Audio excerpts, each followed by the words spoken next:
안녕하세요. 인절미 채널의 김절편입니다. 이번 가을 구글 픽셀 6가 발매된다고 구글에서 발표했습니다. 서구권 인터넷 정보를 싸그리 긁어서 정리했습니다. 나아가 그 정보를 분석해서 이번 세대 구글의 전략은 무엇일지, 업계는 어떻게 변할지 살펴보겠습니다. 일단 발표된 스펙을 훑어보고 가겠습니다. 이번 시리즈를 통해 안드로이드 12가 처음 공개됩니다. 픽셀 6, 픽셀 6 프로 두 라인이 발표되는데요. 우선 화면은 6는 90Hz 6.4인치, 6 프로는 6.7인치입니다. 사이즈 감을 잡기 위한 비교 대상으로 갤럭시 S21은 6.2인치, S21 플러스는 픽셀 6 프로와 같은 6.7인치입니다. 색상은 6는 복숭아색, 민트색, 검정색, 프로는 살구색, 회색, 검정색으로 출시됩니다. 디자인은 카툭 뒤가 거대합니다. 호불호가 많이 갈릴 것 같네요. 카메라를 살펴보겠습니다. 6는 기본과 광각 두 개의 카메라가 장착되어 있고요. 프로에는 거기에 4배율 줌렌즈가 장착되어 있습니다. 자, 픽셀하면 카메라죠? 픽셀2의 카메라는 당시 압도적인 최강이었고 3는 아직 최강이긴 한데 압도적이진 않은 정도. 그리고 4를 거쳐 픽셀5에 이르러서는 애플과 삼성에게 확연하게 밀리기 시작했습니다. 이유는 간단합니다. 픽셀은 카메라 하드웨어가 좋은 것이 아니라 소프트웨어적인 후보정의 강점이 있습니다. 머신러닝에 대한 풍부한 경험을 바탕으로 폰의 CPU에 머신러닝 프로세서, 이하 ML 프로세서를 극한으로 쥐어짭니다. 사진 속의 요소들을 파악하고 요소들 사이의 우선순위를 결정합니다. 우선순위가 결정되면 각 요소들을 어떻게 강조할지도 판단합니다. 얼굴은 조금 더 대비가 선명하고 그에 대비해서 뒤에 잔디는 조금 어둡게, 하늘은 색조를 강하게, 그리고 얼굴에 집중이 되도록 얼굴 바깥은 아웃포커싱한 듯 블러 효과를 주는 것입니다. 제가 지금 예시를 보여드리기 위해 포토샵으로 노가다 작업을 10분 동안 했는데 핸드폰 카메라의 ML 칩은 이 과정을 2초 이내로 끝마치는 것이죠. 아이폰도 삼성도 이 후보정을 카메라 앱에 해주지만 이세돌을 이길 정도로 기계학습 쪽에 경험이 많은 구글이 이 성능이 가장 우월하다는 것이 사진 덕들의 평가입니다. 사실 카메라 성능이 떨어진다는 픽셀5에 대한 평가도 아이폰보다 모든 면에서 떨어진다는 여론은 거의 없습니다. 사진을 찍고 그 이미지 전체적으로는 훌륭하지만 조금이라도 자세히 들여다보면 미시적인 영역에서 디테일들이 깨진다는 것입니다. 이유는 간단하죠. 소프트웨어로 이미지의 인상은 훌륭하게 만들어낼 수 있지만 줌을 당기는 순간 압도적인 아이폰의 하드웨어가 포착해내는 디테일은 보이지가 않으니 어설픈 거짓말을 할 수밖에 없는 것입니다. 최강의 후처리 성능을 가지고도 떨어지는 하드웨어 때문에 폰카의 최강자 자리를 빼앗기는 것은 이제 옛말이 된 것 같습니다. Android 12 Beta 4 코드 유출에 따르면 픽셀의 카메라는 삼성의 GN1 센서를 사용할 것으로 관측됩니다. GN1 센서는 작년 중국 vivo사의 플래그십 폰에도 사용됐던 거의 최신형의 상당한 고성능 센서입니다. 대략적으로 삼성의 S21 플러스 카메라에 쓰인 센서보다 약 4분의 1급 정도 아래로 보시면 될 것 같습니다. 이제 급에 걸맞는 하드웨어를 오랜만에 만난 것입니다. 커뮤니티에서도 최강의 ML과 최강의 센서가 합쳐진 이번 픽셀로 찍은 사진의 품질이 어떨지 엄청난 기대를 하고 있습니다. I think night sight from a massive sensor with tensor is going to be sick. It'll be It's going to be insane. sick. Yeah. 계속 ML 하는데 머신 러닝, 기계학습이 이번 픽셀의 핵심입니다.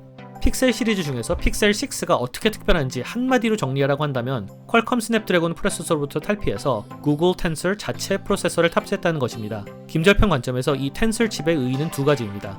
1번 수직적 동기화, 2번 카메라에서도 여러 번 언급한 머신 러닝, 우리말로 기계학습입니다. 하나씩 살펴보겠습니다. Vertical Integration, 우리말로 수직적 동기화, 이게 뭘까요? 여러 단계로 이루어진 상품을 만드는 데 있어 각 단계의 통제권을 꽉 쥐고 단계별 소통을 최적화한 것이라고 보면 될 것 같습니다. 가장 모범적인 예시로 멀리 갈 거 없이 애플을 살펴봅시다. 우리는 애플이 만든 iOS를 통해 애플이 만든 아이폰과 소통합니다. iOS와 아이폰의 구성 요소는 역시 애플이 만든 A14 프로세서에 의해 구동됩니다. 애플은 이 모든 단계의 통치권을 쥐므로써 최적화를 극한까지 할 수 있습니다. A14 칩의 어떤 스레드를 iOS의 어떤 기능을 위해 남겨놓는다 등의 디테일한 맞춤이 가능하다는 것이죠. 이전 영상에서도 언급했었던 애플은 대개 서류상 스펙이 절대 열세인데도 체감 성능은 경쟁 기기들에게 그다지 밀리지 않는 것의 가장 큰 이유가 바로 여기에 있습니다. 구글은 안드로이드와 픽셀을 만들었지만 프로세서를 퀄컴에게 의존해야 했죠. 삼성은 엑시노스와 갤럭시를 만들었지만 OS를 구글에게 의존해야 했습니다. 사실 엑시노스 평가가 점점 더 안 좋아지면서 프로세서도 퀄컴에게 반쯤 넘어갔습니다. 그런데 텐서 프로세서로 이제 구글도 완전한 수직적 동기화가 가능하게 되었습니다. 솔직히 세컨드로 아이폰도 종종 쓴 몇 년째 픽셀 유저로서 아이폰보다 쾌적하면 쾌적했지 최적화 부족으로 불편을 느끼진 않았는데요. 한 차원 더 높은 수준의 디테일한 관리가 가능해지는 것은 분명 환영할 만한 일입니다. 이 이야기는 ML 이야기로 이어집니다. 두 번째, ML, 기계학습입니다. 정말 간단하게 짚고 넘어가겠습니다. 나무위키 가로되 컴퓨터가 판단을 내리기 위해 스스로 규칙을 형성하는 것이라고 했습니다. 현재 ML 프로세서들이 우리의 폰에서 담당하는 영역은 안면인식, 오브젝트 분석, 자세인식, 텍스트 분석 등 이미지 분석, 자연의 인식, 음악 분석 등 오디오 분석, 증강현실 등이 있습니다. ML이 하는 역할을 간단하게 한마디로 정리하면 자연계의 현상들을 디지털로 입력하는 데 있어서 능동적인 판단을 내린다는 것입니다. 주어진 코드를 빨리 돌리는 것을 목적으로 하는 우리에게 익숙한 전통적 프로세서로부터 차별화되는 지점입니다. 잠시 2016년으로 돌아가 봅시다. 구글은 2016년 10월 첫 픽셀을 발매하며 핵심 앱으로 구글 어시스턴트를 포함했습니다. 이어 11월에는 구글 홈 스마트 스피커와 그와 연동된 스마트 홈 제품들을 함께 출시합니다.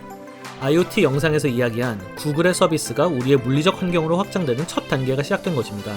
5년이 지난 현재 구글은 저의 집 주소, 직장 주소, 출퇴근 시간을 파악하고 매일 아침 저에게 어느 길로 출근할지, 열차 시간은 어떻게 되는지 이야기해줍니다. 사진 보정이나 포켓몬 고를 할 때도 ML 프로세서는 사용됩니다. 하지만 그보다 구글 입장에서 더욱 중요한 것은 그간 어시스턴트로 내려온 음성 명령들, 찍어온 사진들, 위치 정보들, 검색 기록들 등 사용자들의 입력값들의 분석입니다. 테슬라의 자율주행에 대해서 일론 머스크는 이런 트윗을 남긴 적이 있습니다. 기본적으로 인간으로부터의 직접적인 입력을 요구하는 것은 시스템의 실패이다. 구글은 최종적으로 우리의 행동을 예측하여 선제적으로 도움을 주는 앰비언트 컴퓨팅, 번역하자면 주변 상시적 환경 분석과 개입을 목표로 하고 있습니다. 이 과정에서 기계학습은 필수적입니다. 구글이 이것을 목표로 하는 이유는 한마디로 정리하자면 이용자 선호도 정보를 모으기 위함입니다. 구글 어시스턴트가 그 천병 역할을 하는 것이죠. 긴 얘기라 이 영상에서는 설명을 생략하겠습니다. 궁금하신 분들은 인절미 채널의 IoT 시대의 도래 영상에서 다뤘으니 참고 부탁드립니다. 그 어느 단말기보다도 ML 프로세서를 적극적으로 사용하는 회사가 구글입니다. 지금까지 구글은 퀄컴의 스냅드래곤 프로세서 시리즈를 발주해왔죠. 사실 스냅드래곤 시리즈의 ML 프로세싱 능력은 훌륭하다고 평가받습니다만 구글은 자기가 가장 필요로 하는 특정한 기능을 퀄컴이 알아서 발전을 시켜주길 기도하면서 퀄컴의 다음 세대의 프로세서를 항상 기다려야 했죠. 퀄컴도 스냅드래곤의 시장 경쟁력을 위해서 지금은 ML을 중요시하고 있지만 구글과 지향점이 달라지는 순간 구글은 난감한 상황에 처하게 되는 것입니다. 다른 단말기들과는 다소 다른 목적이 있는 만큼 자체 SoC가 절실했을 것이고 그래서 이번 텐서 칩이 나오게 된 것으로 보입니다. 퀄컴에 의존하는 것으로부터 독립하고자 했던 것이죠. 구글은 텐서 칩의 제조사를 밝히지 않았습니다. 하지만 니케이 아시아에서는 익명의 정보원으로부터 삼성전자가 5나노미터 공정으로 텐서 칩의 생산을 담당한다는 뉴스를 발표했습니다. 삼성전자는 이 뉴스에 대해 긍정도 부인도 하지 않았습니다. 사실 삼성전자가 구글의 파트너가 될 것이라는 루머는 훨씬 오래되었고 기정사실로 받아들여지고 있습니다. 해외의 갤럭시 커뮤니티는 삼성이 개발 소식 공개를 중단한 엑시노스 9855가 텐서 칩이 아니냐는 가설이 힘을 얻고 있는 것으로 보이는데요. 구글이 텐서 브랜드를 발표하기 전 회사 내 프로젝트명이 화이트채플이었고 삼성에서도 같은 프로젝트명을 썼다는 이유에서입니다. 신빙성이 엄청나게 높아 보이네요. 갤럭시 S21에 장착된 프로세서가 엑시노스 9840이었습니다. 이 9840이 엑시노스 2100으로 재명명되어 출시됐죠. 텐서 칩의 초기 개발명으로 알려졌던 9855가 9840과 숫자가 비슷하다는 점, 5나노미터 공정이라는 점으로 미루어 서구권에서는 갤럭시 S21과 동급의 재래식 프로세서 성능이 아닐까 하는 추측이 지배적입니다. ML 프로세서는 구글에게 맞춤이겠고요. 기계학습이 텐서의 알파이자 오메가이지만 ML 외적인 측면도 한번 살펴볼까요? 아직 추측의 영역이지만 조금 행복회로를 돌려서 텐서 칩과 엑시노스 2100이 동급이라고 가정하여 벤치마크를 살펴보겠습니다. 애플 A14이 장착된 아이폰 12 Pro Max, 스냅드래곤 888이 장착된 갤럭시 S21 Ultra, 엑시노스 2100이 장착된 갤럭시 S21 Ultra를 비교해보겠습니다. 픽셀 6는 엑시노스 2100 자리에 해당이 될 것이고 완전한 수직 동기화가 가능한 구글이니만큼 갤럭시에 비해 성능을 조금 더 보탤 수 있을 것으로 보입니다. 프로세서 성능은 싱글코어도 멀티코어도 A14이 유의미하게 앞섭니다. 스냅드래곤과의 비교에서는 싱글코어는 엇비슷하고 멀티코어는 엑시노스가 미세하게 앞서 나가는 모습을 보이네요. GPU 벤치마크는 반대로 애플이 크게 떨어지는 모습을 보입니다. 스냅드래곤이 엑시노스보다 다소 앞서 있는 수치를 보이는데요. 사실 이것은 조금 걸러서 받아들여야 합니다. 복잡한 설명은 생략하겠지만 GPU 벤치마크는 엑시노스에게 조금 유리한 환경에서 진행됩니다. 아마 보시는 그래프보다 차이가 조금 더 난다고 받아들이시면 적절할 것 같습니다. 벤치마크와 속도는 경쟁사의 최상위 제품들과 비등비등하지만 엑시노스에겐 단점이 한 가지가 있습니다. 엑시노스는 스냅드래곤에 비해 전성비가 떨어지는 구조적 한계가 있습니다. 발열과 배터리 수명에 부정적인 영향이 있는 것이죠. 아마 구글의 픽셀 6도 이 문제로부터 자유롭지는 못할 것 같습니다. 하지만 대놓고 중급기였던 전세대 픽셀 5에 비해 그 어떤 경쟁 기기를 상대로 부끄럽지 않은 고스펙에 거의 온전한 수직 동기화까지 이루어져 나온다는 점에서 상당히 기대가 됩니다. 앞선 이야기들에 비해 신빙성이 조금 더 떨어진 이야기지만 구글은 픽셀 6에 상당히 자신이 있는 것으로 보입니다. 저희 채널의 앞선 영상에서 살펴보았듯 구글은 픽셀의 판매량과 시장 점유율을 위해 그다지 노력하지 않는 모습을 보여왔습니다. 북미를 포함한 그 어떤 지역에서도 픽셀의 시장 점유율은 10%도 넘기지 못했습니다. 그런데 이번에는 구글의 재무 쪽 직원들로부터 들리는 소문이 있는데 하반기에 마케팅 지출이 전년 대비 엄청나게 많이 책정이 되어 있다는 이야기입니다. 혹시 픽셀을 아이폰과 갤럭시와 경쟁하는 메이저로 발돋움시키려는 것이 아닌가 하는 추측이 적지 않습니다.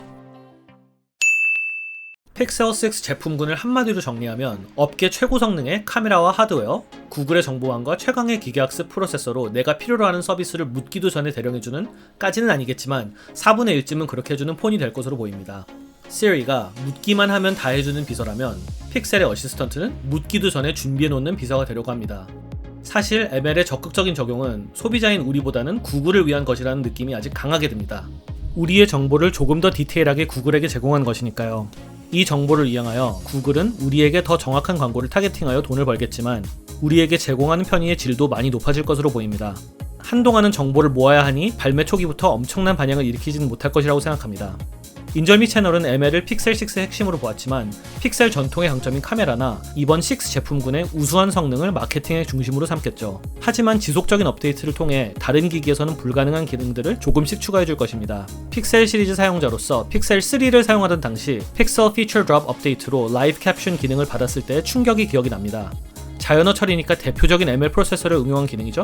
3개월 후에 안드로이드 10을 삼성도 포팅하면서 갤럭시에서도 실시간 자막이라는 이름으로 찾아볼 수 있게 되었습니다. 비록 영어만 가능하다는 한계는 있지만요. 이제 프로세서까지 구글이 관리하는 수직 동기화를 이루어내서 정말 픽셀에서만 가능한 기능들이 등장할지도 모르죠. 이런 낱개의 기능들의 단위를 넘어 우리가 손안에 들고 다니는 구글의 한 조각이 조금씩 약인공지능에서 강인공지능으로 나아가는 작지 않은 한 발자국이 되지 않을까 하고 인절미 채널은 생각합니다. 시청해주셔서 대단히 감사합니다. 구독과 좋아요를 통해 우리의 이야기가 계속될 수 있도록 도움을 주시길 부탁드립니다. 이미 구독하신 분들에게는 인사를 올립니다. 여러분들이 생각하시는 것 이상으로 큰 힘과 도움이 됩니다. 감사합니다.